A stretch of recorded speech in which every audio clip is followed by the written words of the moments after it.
Please welcome to the stage, Jarvis!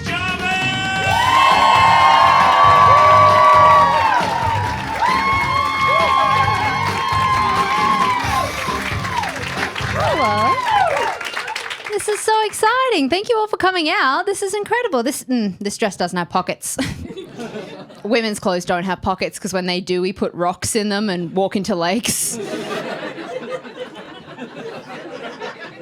Can't be trusted. Thank you so much for coming out. This show is called This Is the Last Goldfish That I'm Going to Eat for You.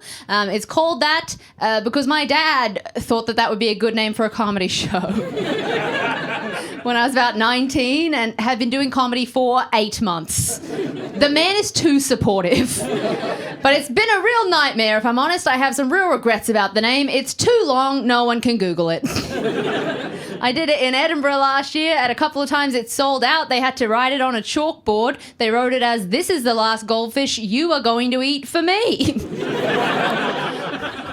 Which is a threat. So sorry about that. It's been I've done it at 4 comedy festivals, no issues. I turn up to a theatre in New Zealand. They start patting me down, looking for goldfish. They're like, "How many are you going to eat?" I don't have props. I'm so sorry. The poster was a nightmare as well. I don't know if anyone has seen it. It's a picture of me holding a bag with a goldfish in it, looking like I might have a snack. I had to source a goldfish. Harder than you would expect. There's no library for aquatic animals.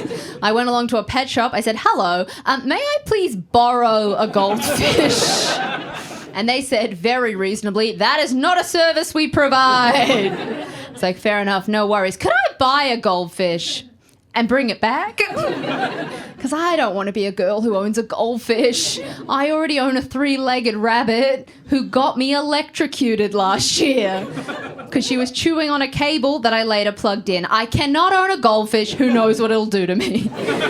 It'll certainly send me further down the path to sexless children's picture book character. I have a red duffel coat and a yellow umbrella. It's a whole thing. I can't own a goldfish. And they were like, "Fine, take it, bring it back." I took it, I took the picture, great picture. I came back, that pet shop had closed. Permanently. In the 24 hours it took me to take a picture with a goldfish, they went out of business. I assume because of stuff like this. It's a real problem. The reason it's a good name for a show is that I have the kind of terrifying, whimsical energy that makes people think I might have eaten a goldfish. Makes people think I might have done most things. Except sex. It's like sometimes when I do like club gigs, like late night, other comics are always like, "Just go dirty, like do sex gear." They love that. I think that is probably true, but not when I do it. I seem like I've never had sex before.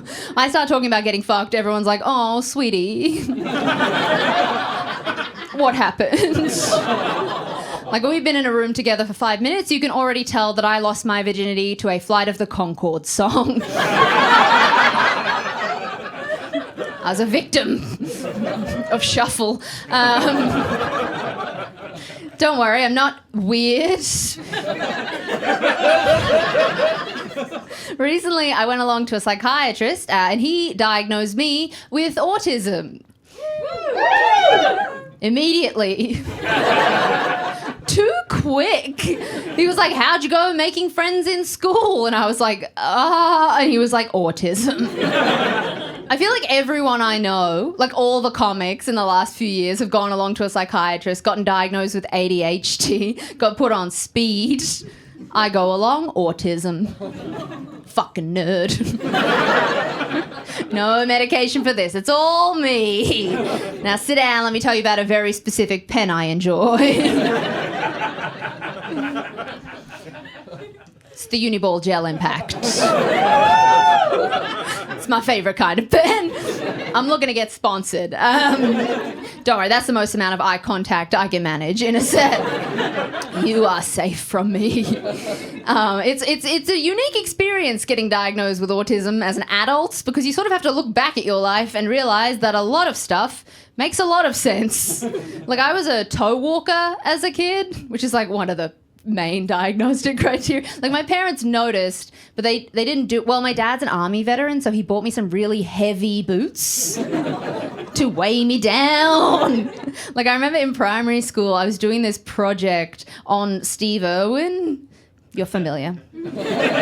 And in the middle of me doing the project on Steve Irwin died. And I was really upset. Because I had to change the tense in my project from is to was. I thought I'd finished my diorama. I had to add a plasticine stingray death scene. I'm glad that Steve Owen joke goes all right. I did it recently at a gig, and there were so many Americans in, and they all went desperately silent. I forgot that he's there, Princess Diana.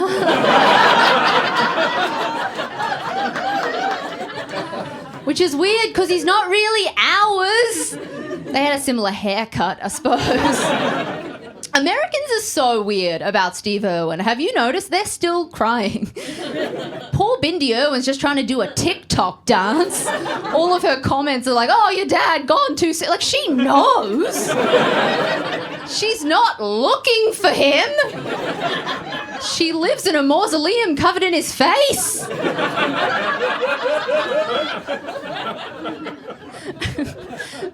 They love to call him the crocodile hunter, which is kind of a misnomer, like, because he didn't hunt them so much as he did bother them. Like, we all knew where they were. We just weren't going there due to all the crocodiles. One of my favourite parts about Australian culture is that when crocodiles take over a neighbourhood, that becomes their neighbourhood. We don't go. You know, it's like the one instance where we respect the traditional owners of the land. Another thing about getting diagnosed as an adult, you sort of have to, like, come out to your friends and family as autistic. It's similar to coming out as queer. I did both at a family event where everyone was already crying. I was like, well, we're here. There are some differences, though. Like, when you come out as queer, you don't point at your dad and tell him that he is also gay. You come out as autistic. It's like, you and me together, bud. Let's go organise your fishing lures by colour and attractiveness to fish. You can use a similar set of slang as well between the queer and the autistic communities. It's very fun. You can be like, is he, you know, a friend of Sheldon? It's been pointed out to me that my understanding of queer slang is fairly old-fashioned. But I feel much more comfortable with, like, friend of Dorothy coming out of my big white moon face than I do with any of the more current queer slang that drag queens have stolen from black women. Like, I don't say yas queen for the same reason that Cardi B doesn't say gee whiz. We stay in our lanes. Queen Latifah has never said holy mackerel. And I will never tell you to slay. That is a guarantee. It's a real, like, complicated process getting diagnosed. Like, my guy picked it up immediately, but I had to fill out a lot of forms, see a lot of doctors, do a PowerPoint presentation about my special interests, which will be the last 20 minutes of the show. Hope you like facts about heroin addiction. Not all trains, guys. It's a spectrum. Sometimes it's train spotting. I read so many books about heroin in high school. Why did I do that? I have a needle phobia. Everyone's like, oh, how could we possibly tell who's autistic? It's the girl holding 15 books about heroin. Test her. That's not a chill passion. They're always trying to get the names, like they're trying to make the names fun. Like they're trying to get a pun involved in the heroine books. Like they're trying to jazz up the most harrowing book you've ever read. Like it's heroin. It's pretty fucking jazzy already. You're walking down the corridor holding something called like Slouching Towards Methlehem. It's a whole thing. Adults just didn't know what they were looking at. Like, people don't really seem to grasp what an autistic person looks like. I did a lot of gigs while I was over in the UK for, like, old British people who kind of sat there and, like, well, you don't seem like my 9-year-old nephew. I'm like, I don't have time to get into it. I'm an adult woman. It looks different. I don't have a video of me in meltdown, and even if I did, I wouldn't show it to you. I'd rather my nudes got leaked than for you to see what happens when you open a Velcro bag too near my head too often.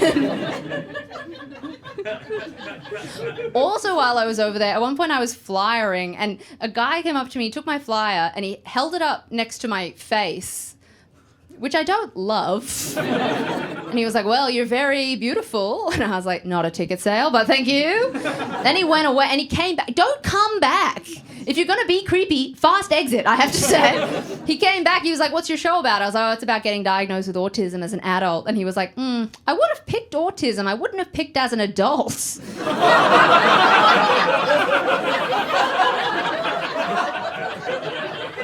So this guy's got a radar. Everybody else switch on. It's weird. People don't know, like, they just don't know what it looks like. Like, unless you're in the movie Rain Man or reading the bus timetable, they have no idea what they're looking at.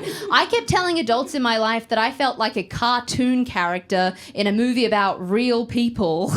And everybody took that puzzle piece-shaped red flag and went, oh, she's such a good writer. Oh, how creative. I think also because my teachers were confused because my parents are from New Zealand, but I grew up in Queensland, and I think the difference in accent threw them. Like, they couldn't tell the difference between developmental disability and being from New Zealand. Bizarre. My parents, I don't know if anyone else was raised by people who are of a culture they're not currently in, but they panic. They freaked out. My parents, we moved to Australia, they throw a lot of stuff at the wall, like treated me a lot like a sim. Just randomising outfits, telling me to blend. They bought me a Dryzer bone. I don't know if you're familiar. An Australian icon, the Dryzer bone. It is a bush raincoat. It's made of waxed brown leather. It doesn't have a hood, but it comes with a matching sou'wester hat. I don't know if you've seen an 8-year-old in a sou'wester hat, but she's like, I've got to go keep this lighthouse. Like, she's not blending. She's dripping on everybody. Also, the process for getting diagnosed is too complicated. We got to streamline it. Like, this is my pitch. We just need to get every mean girl from every high school on a panel. Because, like, I didn't know I was queer. I didn't know I was autistic. But they knew. Somehow they knew.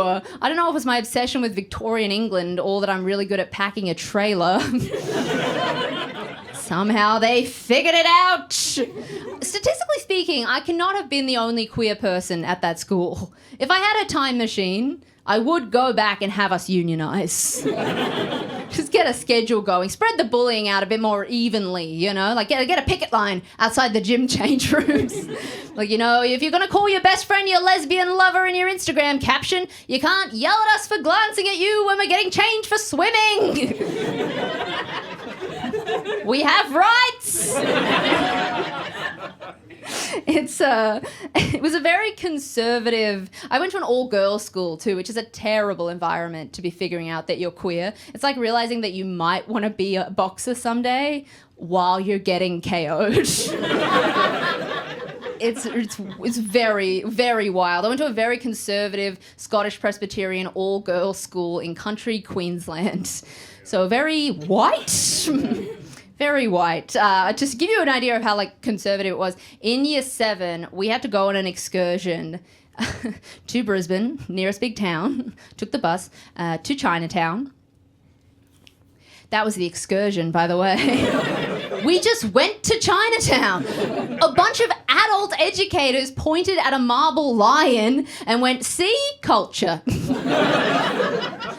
I ate some sweet and sour pork. I was like, I get it. Great stuff. Part of that excursion was that we had to fill out a worksheet, and part of the worksheet was that we had to tally all the different races we could see.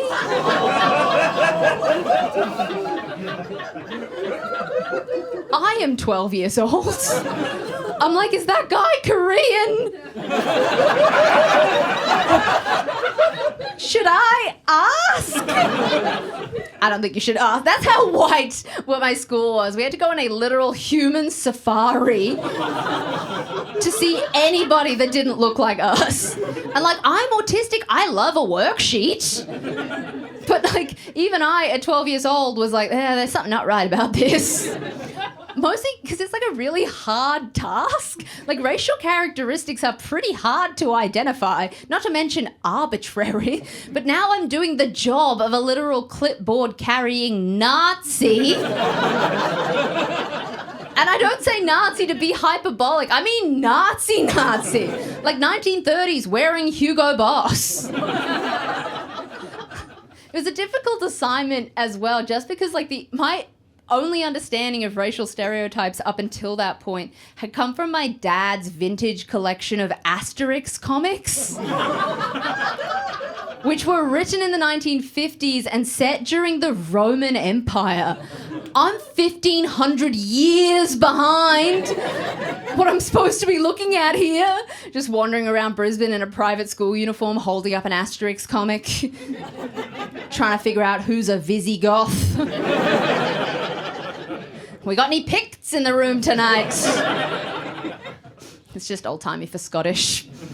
It does kind of sound like I'm yelling a racial slur. I don't know if anyone else like grew up as like a weird kid, but you'll know if you did. Adults become very obsessed with you. They love to follow you around with cliches and platitudes, like they're helping. They love to call you an old soul. We're aware of old soul, right? It's a hate crime. It means queer or autistic or both. Or the guy at school who would wear a pocket watch in his blazer. But looking back, that guy is autistic. And I don't like the feeling of a wristwatch either, so maybe I should get one. My teachers were scrambling. They had no idea what they were doing. I had an English teacher once hand me a copy of One Flew Over the Cuckoo's Nest and tell me, "You're mentally ill. You'll relate to this."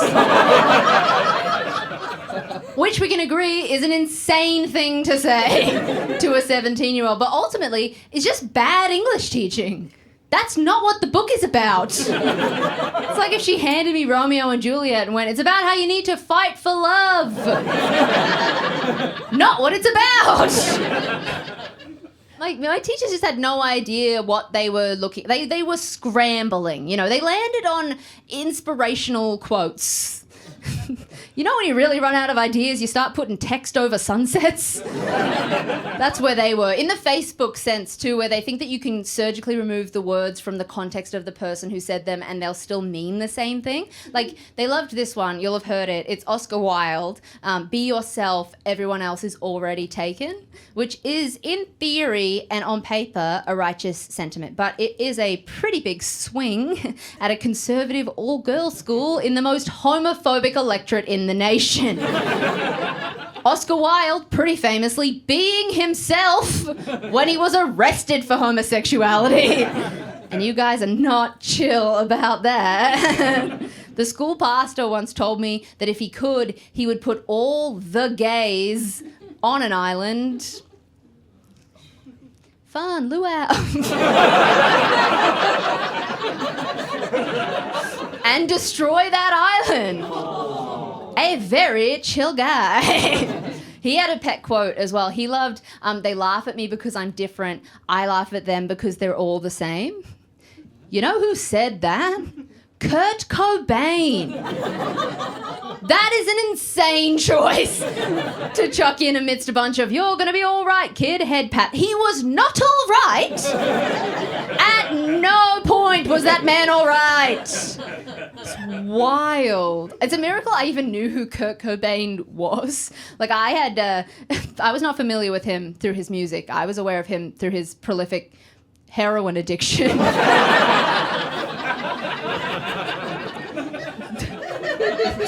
He was in the books. I had very limited access to music growing up. I had about 6 CDs total. I'm sort of like a semi-attempt at one of those, like, we raise a kid in a basement and see if we can still teach it language. Like, very limited access to culture. Like, I wasn't allowed to watch TV, so I never seen The Simpsons. No conversation with a man in his 30s has ever made sense to me. I come from an army family. The only Simpson I know had a donkey. But yeah, music specifically, like I had access to about 6 CDs total. I had Hits for Kids 3, Hits for Kids 6, Cat Stevens, Sam Cooke, Bing Crosby, and So Fresh 2007. I still have a panic attack when I hear Girlfriend by Avril Lavigne. And, like, my dad has an encyclopedic knowledge of music, but he forgot to tell me about it, which is so autistic. Like, I just assumed, much like I did with my peers, that they would never lie to me. I just took everything I was given as though it was gospel. Like, I don't know if anyone else had Hits for Kids 3. I didn't even have 1 or 2. I'm behind on the lore of this series. It was like, track list 1, We Will Rock You, Backstreet Boys. And I was like, well, I don't know who the Backstreet Boys are, but it seems like they're musical geniuses. This song is awesome. I didn't know it was a cover until I was 16, whereupon my dad was horrified. But, like, whose job was it to tell me about Queen? That's a dad's job. It wasn't my mom's. Like, my mom told me recently that I have to take all of the Meatloaf songs off of a playlist that I made for her because they make her speed when she's in the car. Which I think is excellent and exactly what Meatloaf would have wanted. I love listening to my mom talk about music. She's just like on another planet. Like, in 1986, my mum went to see Bob Dylan at the Mount Smart Stadium in Auckland, New Zealand, and she didn't like it because, and this is a direct quote, he was too stoned. Yeah, you went to see Bob Dylan, Mom. That's like going to Rage Against the Machine and being like, they were too anti-establishment. It says it on the tin. Also, when she talks about that concert, she talks about how much she loves Tom Petty, who was the opening act for Bob Dylan, because when Bob Dylan was too stoned, Tom Petty, like, came back out to help. I'm like, that's cool, Mom. Do you know any Tom Petty songs? She's like, no. She's just a fan of the guy. That's so risky. She separated the art from the artist, and she went with the artist. That's not how you're supposed to do that. Oh, the same year as the Chinatown debacle, I had to do another project on a musical artist that I admired, and as we've established, very limited access. I went with Billy Joel, because I had heard Only the Good Die Young on the radio, and I was like, this guy must be the coolest cat out there. Picture a classroom in 2011 with just 15 poster boards about Taylor Swift and 1 Billy Joel. Just trying to trap people into conversations about Piano Man, like a drug dealer from the 1970s. Bizarre. I'm still fairly behind, like, on music and bands and stuff. I'm trying to catch up. I have a new flatmate, though, and I didn't anticipate how much I would want to impress her. Because my old flatmate, she was another comedian. Like, she knew me really well. This new girl doesn't know me. And she invited me to a club. I don't belong in a club. I have the energy of a girl who's about to lose her virginity in a barn. She's nervous. I told my friend recently I was thinking about getting on a dating app, and she said, I always pictured you meeting someone in the woods. What? But I'm so damaged from not having friends as a kid that every invitation, I'm there, let's go to the club. I think I wore a wool skirt. I was not blending at the club, but we went because she had tickets to an act called Big Wet. Anyone familiar? Yes. Okay, she's a very specific Australian pop act. She makes music for sluts. That's her. She's got a banner. Music for sluts, powerful. She's got a lot of props. She's waving a double-ended dildo around like a sword. She's hung a bunch of sex dolls from the ceiling by their extremities. And I'm standing underneath them like they're the blue whale at the Natural History Museum. They're like, you know, if that hand was real, it'd be falling off by now. That's compartment syndrome, traumatic amputation. Stop anthropomorphizing the sex dolls, Grace. Be cool. She had a very specific set list as well. She did not want to be misunderstood. She had a song. It was called Eat My Ass. Comma, I want you to eat my ass. Like she's like, I'm not fucking around. I get it too. I think the scariest part of making art is the idea that you might be misunderstood. Like, you know how all of the most famously patriotic songs have been played so often out of context that their lyrics have lost all meaning? Like, they're all about how poorly veterans are treated when they come back from war. Or in the UK, mine closures. Like, Bruce Springsteen is like, hey, I think Vietnam might have fucked some of these kids up somewhat. And everybody in a sports bar is like, born in the USA. Wait, what are we talking about? What's the theme? Cold Chisel, like, you know, Khe Sanh is not about the Sydney airport, right? Y'all don't want to hear me, you just want to dance. The song that really stuck with me from Big Wet, it was called Number One Pussy in the Club. That was the song.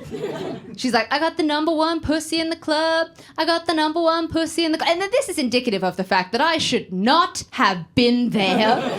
As I lean over to my flatmate and I'm like, it implies there's been a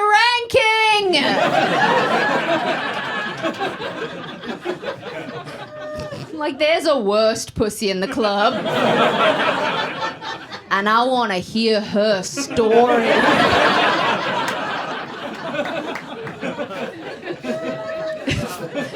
She's been through a lot. I got the spreadsheet after the set. Turns out I got the 79th best pussy in the club. Not bad. I did ketamine with just the least amount of social pressure ever applied. My flatmate was like, oh, I have ketamine. I just like jumped at the social cue. I was like, oh yeah, definitely. I've done drugs before. I put it up my nose. And as soon as I did, I was like, you're not supposed to put things up your nose. They teach you that in primary school. This may have been a mistake. And for the rest of the night, I just kept waiting for something to happen, and nothing did. I just felt very much the same for the entire evening. And then I got home and I Googled how ketamine is supposed to make you feel. And it said it's a dissociative anesthetic. It makes you feel like you're watching yourself as you're walking around in the world. And I was like, oh. I feel like that all the time. That's autism, baby. Got a Class A drug for a brain. Saved me a lot of money. I did this show a few weeks ago entirely from above my body. I was looking down there being like, wow, she's really saying the words. Wish I could get in there. Be part of it. It is, it's one of the many benefits of autism is that I only notice that people find me odd like 20% of the time. 80% of the time, I think I'm having normal conversations. And then 5 years later, I'm like, oh, that person was being very cruel. If you want to get your insults in now, it will take me some time. I'm like, I just have incredible pattern recognition, but for some reason I have like friendship blindness. I keep running the same scenarios, hoping it'll work this time. I'm like Scully in every episode of The X-Files, just showing up, forgetting what happened last week, rolling her eyes like the aliens are made of cardboard. Like, we pulled you from the slavering jaws of a werewolf last week, Scully! A true skeptic would adapt with new information. I think the government impregnated you. Switch on! We gotta stop telling kids to be themselves. If we don't mean it. I've been being myself my whole life. People keep telling me to stop. The bar for being excluded is just like so low. Like, did you guys see the movie Tall Girl? Okay. Doesn't matter if you didn't see it, by the way. You have heard the title. So you get the gist. The girl is tall. It's the next snakes on a plane. That is very much what happens. It's such lazy title naming. It's like if they named Apollo 13, 3 Men Don't Walk on the Moon. At least have a crack before you give up, you know. On naming the movie, not on the moon. I know they tried. There were extenuating circumstances. When the trailer came out for Tall Girl, I was obsessed with it, right? They were really hammering this, like, she's so tall, she's a freak angle. And I was like, all right, okay, she's got to be like 7 foot. You know, if she can't get through doorways, yes, that is adversity. 100%. But I watched the movie. She is 6'1". There are like 4 girls in my grade that tall. That's a runway model. Or a short basketball player. Like, it's America. She's definitely going to college on a volleyball scholarship because every sport is a real sport there. And the movie is set in New Orleans. She's tall, thin, white, rich, blonde in New Orleans. She's not the one with problems. If anything, she is an asset, all right? Next time the levees break, she can be like holding dogs above floodwater. Is this an allegory I'm not understanding? She has a sister in the film who is not tall, but she does have allergies. So she's also experiencing hardship. And because, like, being 6'1" is not a problem, they have to do all this other stuff to make her seem more freakish. And the way they've done that is by having her read a lot of books. Rude. And by casting short actors to stand around her like she's Gandalf from Lord of the Rings. And they couldn't even do a good job of it. Like, there's no one in this movie. Like, there's about 4 extras. They couldn't find enough people itty-bitty enough to continue the illusion that she's Andre the Giant. At one point, they go to a parade, and it's like 8 people. And a trombone. In New Orleans! It's an offense to the name of parades. The movie is bizarre. Like, she has a quirky best friend, which you have to have if you're making a teen movie. Quirky best friend, gotta be done. He's like a knockoff Ducky from Pretty in Pink. He's obsessed with her. Like 5 minutes into the movie, he's like, "I'm in love with you. Why won't you date me?" And she's like, "We've been over this. It's because I'm too tall." Not a reason. Like, there are genuine impediments to dating, you know? Like, STDs, loud chewers, young conservatives. And even they find love, you know? She could have even gone with "you're too short." No, she jumped straight to self-hatred, like a dutiful woman should. She went, "Woe is me, I'm too tall to be loved. I'm only tall enough to uphold an unrealistic standard of beauty on runways and billboards. What a shame." And the quirky best friend character, he has little to no character traits, right? He's allergic to gluten, and he carries his stuff not in a bag, but in a milk crate. Which you're like, that's annoying. like the whole population of people at this school with permanently bruised hips because this guy's fucking barreling down the corridor with a wooden weapon. And you realize at the end of the movie that the reason he carries the milk crate is because he's been in love with her for so long that he turns it upside down and he stands on it. So that he's taller than her, so that they can kiss. Which is nice, I guess. But they kiss at the top of a flight of stairs. She could just go 2 steps down. She'd be at eye level. I'm obsessed with this movie. They made a sequel to The World Was Crying Out. Tall Girl 2. I know what you're thinking. Is there a taller girl? No. I thought it would be like a King Kong versus Godzilla situation.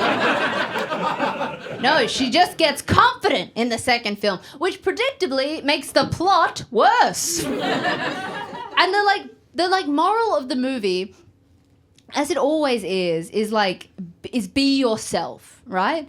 And it doesn't even work in the movie. Like, she was always tall. She can't pretend to be not tall. Her only character trait is that she's tall and getting bullied for it. Like, if anything, it's further proof that you can't be yourself your way out of a situation if other people have decided it's a problem. Also, in amongst all of that teen angst bullshit, they don't even fuck. Which is what I'm more upset about, if I'm honest. Have you noticed there's like a puritanical chasteness to teen movies nowadays? There's nothing. It used to be like, you know, you get a DVD, there'd be one dry hump scene, you get a bit hard, you walk on. Now, nothing. The most you're getting is like a Disney Channel original, hands behind the back, no tongue kiss. It's like, mwah. We have successfully skirted the ratings boards. I don't think taking sex out is the solution. Like, I think it's in response to kind of like a gluttony of like sexual assault adjacent content in the early 2000s, like the American Pie movies, John Tucker Must Die, Animal House. I'm doing one for every generation. No Man Left Behind. But I think it's an overcorrection, because I think when young people go looking for sexual content, which they do, instead of finding it within like a plot and character-based structure where intimacy is necessary for the story, they land firmly in the sticky lap of porn. And porn is not the answer. I know I look like I don't watch porn, but I don't need to. I'm 25. All the men I interact with have been raised on internet porn, which makes them nightmares. Sorry, I don't know if you know. You're nightmares! The last time I had sex with a man, he tried to choke me. And when I said, don't, he said, usually the girls I sleep with want me to hit them and choke them and stuff, which is fine for them, but I did not ask for that. I said, do you want to come over and watch Tall Girl?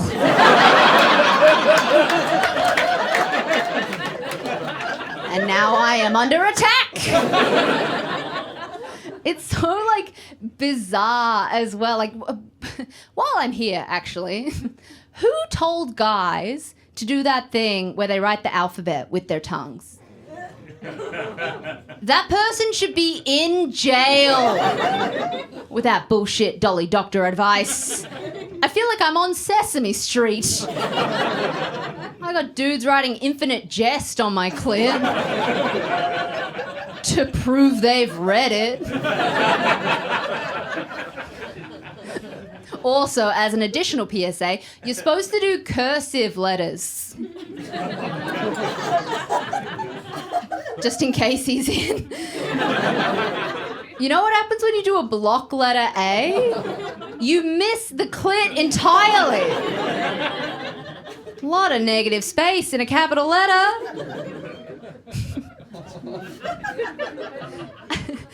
And you don't, no wonder men are so desensitized. Like, you have to get through a horror movie to watch the porn. Have you seen the ads on porn sites? They are horrific.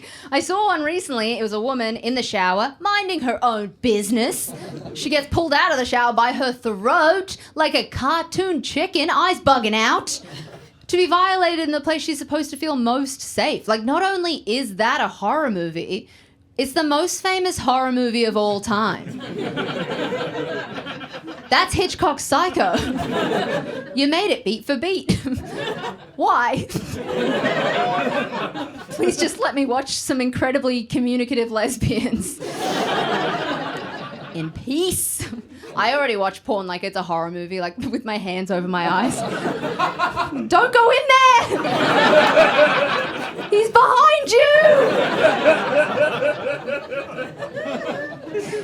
Like, I know I look like I don't watch porn, but I do look like the people in the porn. Amateur porn, anyway. It turns out I only like amateur porn. Apparently I'm incredibly turned off by a lighting setup. Couldn't be less aroused up here on stage. It's how I keep my laser focus. Like, I think amateur porn just has more interesting set deck, you know? There's more knickknacks in the background. More extras than a tall girl movie. You get a pet walking into screen. You're like, ooh, guest star. I once saw a clip where the scene where Dobby dies in Harry Potter was playing on the TV in the background. I have never been horny enough to fuck while something crossed between a child and a dog dies. Bizarre behavior. It is, it's... Like, I'm not getting cast in, like, a Target ad, but if I showed up to a porn casting, they'd be thrilled. She's naive, gullible, already crying. I'm their perfect get. It's pretty bold of me to talk about sex and porn at the rate that I do when, like, a lot of my audience is people my dad was in the army with. Are there any in? Fuck.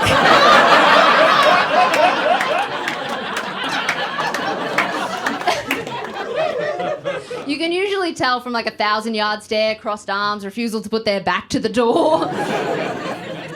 My audience is a lot of veterans and other autistic people and dentists for some reason. The suicide statistics in my shows, they're off the charts. I need some padding in here, or on the walls, at least. I come from 3 generations of army veteran. My great-granddad, he was at Gallipoli. My granddad, he was a prisoner of war during the Second World War. And then my dad, he is an army pilot. He went to Iraq and East Timor. So my family crest is just a big red flashing sign that says, post-traumatic stress disorder! We jump if you slam the door! I didn't touch a penis until I was 18 because I applied the same rules that my dad taught me about guns, which just always assume it's loaded and never pointed at someone. Unless you want that someone dead. Very horny suicidal period for me. People get very tense when I start making jokes about my dad. They think that because I'm like anti-military and anti-war, I can't be pro-veteran, which is stupid. Because I am very frequently both, to their faces. And I'm the one with the clinical misunderstanding of nuance. But it also, like, it's interesting being raised by people, like, surrounded by people who spent their youths in war zones. I mean, real war zones, not just country Queensland. Because it gives you a very interesting, like, perception of what a normal emotional response looks like. Like, I was at the doctor recently, and she was giving me all these questions about my heart rate. She was like, do you ever feel anxious? And I was like, yes. I once had a 6-month panic attack about how I look like every woman Ted Bundy ever murdered. Brunette, middle part, bookish, she'd be all over me. She was like, yeah, but is it ever for no reason?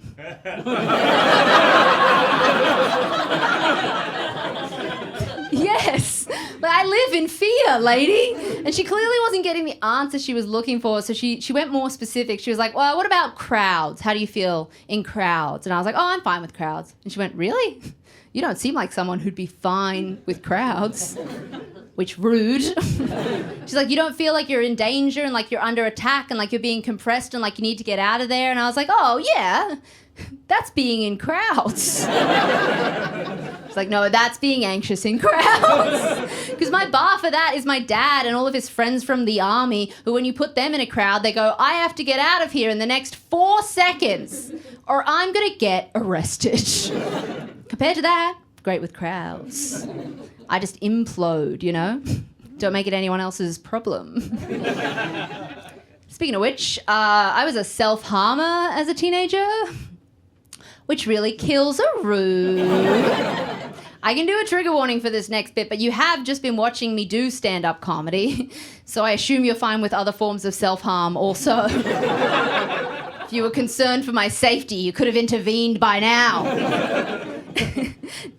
There's nothing less conducive to conversation than telling someone that you used to cut yourself. Try it. I recommend it. At a party, if you're trying to get out of a boring conversation, people will wander off. They will find dip for their chip.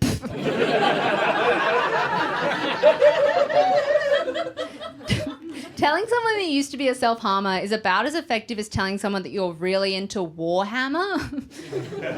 Like, people are concerned, but not enough to keep chatting. They're out of there. And for something that people are supposedly really uncomfortable when I talk about it, people have said a lot of insane shit to my face. Like a guy once made fun of me because all of my scars are on the wrong side of my arm. He was like, what were you doing? There are no veins there to hit. Like it was a criticism of my technique. What have we done to men that they feel comfortable making fun of me for not offing myself? Also, hate to be the one to tell you this, but self-harm, it's like jazz. It's all about the veins you don't hit.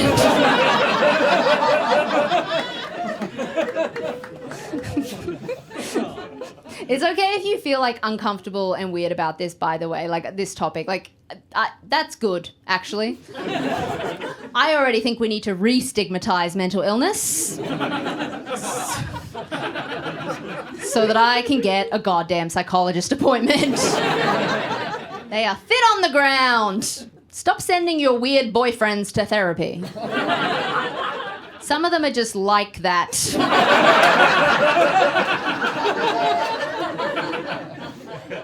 I told that joke on TikTok recently, speaking of self-harm. And the comments were crazy. Like, they just assumed, like, they just took me in bad faith immediately. Like, that's the female experience of the internet, by the way. I'm a woman online with the word comedian in my bio, and everyone's like, I reckon this is a TED Talk. Like, obviously I am joking. Jesus Christ, I'm not a monster. That's the kind of comedian I am now. I have to say when I'm doing it. I'll get a banner next year. She's joking. If you need help, reach out. I used to use the suicide helpline online chat function when I was a teenager. Anybody else? Hands, wrists. It made things a lot worse. Because they have to follow a script and they're not allowed to give you specific advice. So it feels like bringing your problems to a chatbot, and it is scrambling. It doesn't know what to do. It's like, how does that make you feel? Like a robot has mind melded with the therapist from a 90s sitcom. It's like, how does that make me feel? It makes me feel like I'm going to kill myself. Thoughts? It's like, we're very underfunded. Valid. They're like, have you tried a nice bath? Assumably because it doesn't understand the cultural correlation between baths and suicide. Or because it longs to taste the forbidden fruit that is a Lush bath bomb. A Lush bath bomb is suicide for a robot and your vaginal pH. I don't need a computer teaching me how to get a yeast infection. I learnt that at my first Scout Jamboree. I was in the Scouts for 10 years. Who's surprised? I could hook you up very effectively to a rock wall right now. People at the moment are very... they're obsessed with the idea that we're obsessed with labels. They love to be like, oh, labels, everyone's getting diagnosed with things. Why can't we all just be quirky in our own ways? Which is not what's happening, right? What's happening is an entire generation of autistic women got missed. And now we're scooping them all up in like an end credit scene. With like a snowplow approach. We're like, oh, we missed you the first time, but we got you now. Like, we've all got complex PTSD now. But thank you. It's weird, like, people will bemoan labels all day long until someone has the inappropriate emotional response, and then they are weird, strange, odd, freakish, really into Warhammer. Like, those are labels too. They just don't have legal protection attached to them. You were very comfortable calling me a weird kid throughout my childhood and adolescence, and now that I have a label that actually makes sense, you're like, well, I don't know if we need to diagnose everybody. I've become a real autism spotter since getting diagnosed. I'm not as good as that guy on the street, but I have a radar. I should stop doing it, actually. I should stop diagnosing people without their consent. I was at a New Year's party in New Zealand with a bunch of comedians, and at like 1 a.m, my friend's boyfriend, who is autistic, he was sitting over on a bench, and he was like, Grace, get over here and sit on this bench. Autism bench. Autism bench. Autism bench. And I went over and I sat on the bench, and the comedian sitting between us was like, should I get off the bench? And we both went, no. You're exactly where you belong, baby. My parents didn't notice that I was autistic when I was a kid because they just really loved me a lot, and I was their first kid, and they were like, I guess this is how kids are. All of my support needs were met in my house. I didn't feel like a weird kid until I walked out the front door wearing a sou'wester hat. But also, my parents are like, well, we didn't know that that was weird for a kid to do because we did that when we were kids. And I'm like, yeah. It's genetic. You both have it. Odd ducks keep interbreeding. I tried to take this story out of the show. Every festival I've done it at, I tried to take it out, but unfortunately, it is load-bearing. I don't want you to think that I'm inserting like a false sense of vulnerability here at the end. Like, I don't think this is vulnerability. I would tell any one of you any of these stories for any reason, truly. I also think I was just like kind of embarrassed about the fact that I'm still talking about high school at 25 because, I don't know, everyone is sort of like, oh, high school was hard for everyone. And I'm like, yeah, maybe I'm just weak. Maybe I just couldn't handle it. Maybe I'm, you know, the one person who keeps bringing it up because everyone else handled it fine. And it has taken me doing this show and watching your faces when I tell you this next story to realize that I was having a cartoonishly bad time.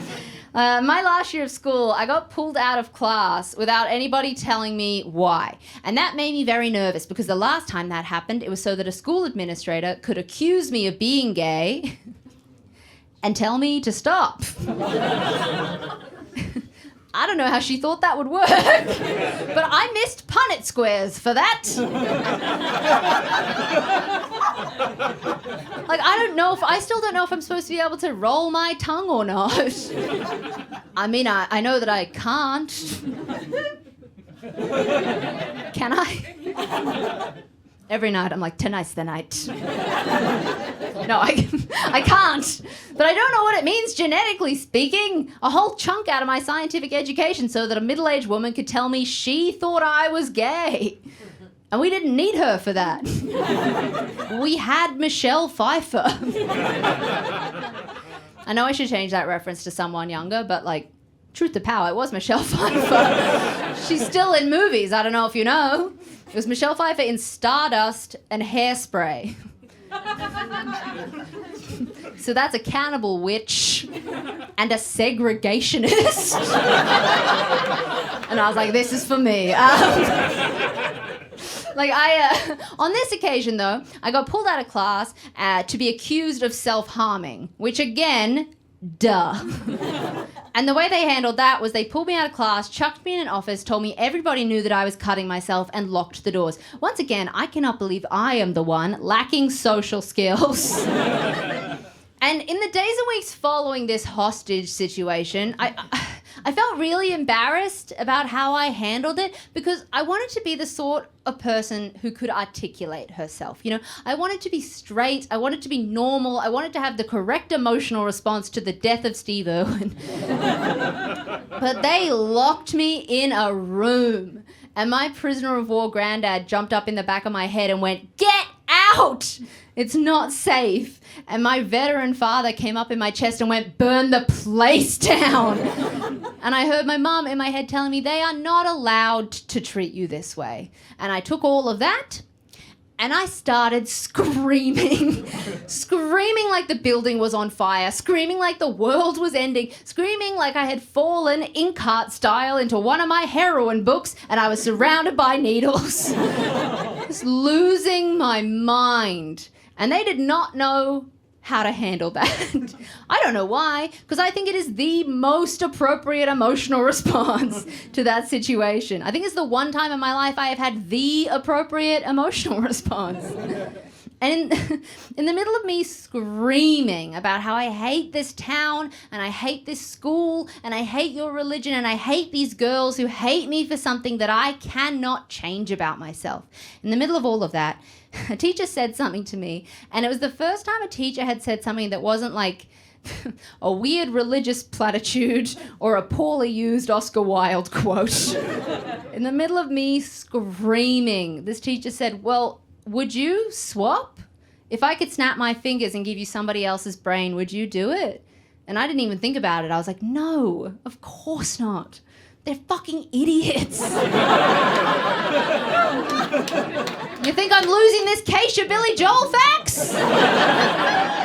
No way, I'll pay the price. And like when I came out and when I got diagnosed, it was really easy to connect those two experiences because I got the same response. I went, "I'm bisexual, I'm autistic," and everybody went, "We know." And I was like, fucking hell, write a note or something.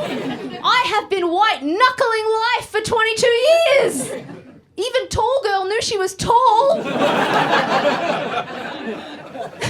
You nearly lost me because you didn't want to label me. And like when the "we know" was so confusing to me because I was like, if you knew, why didn't you tell me? And I realized that "we know" means we knew, but we didn't know if you wanted to know.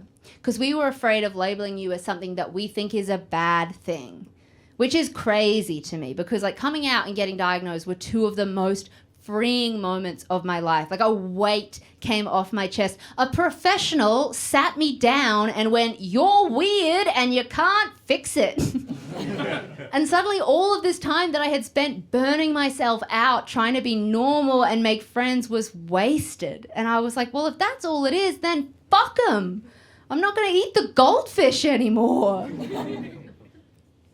Also, it's not important why, but I met the guy from the Tall Girl movie.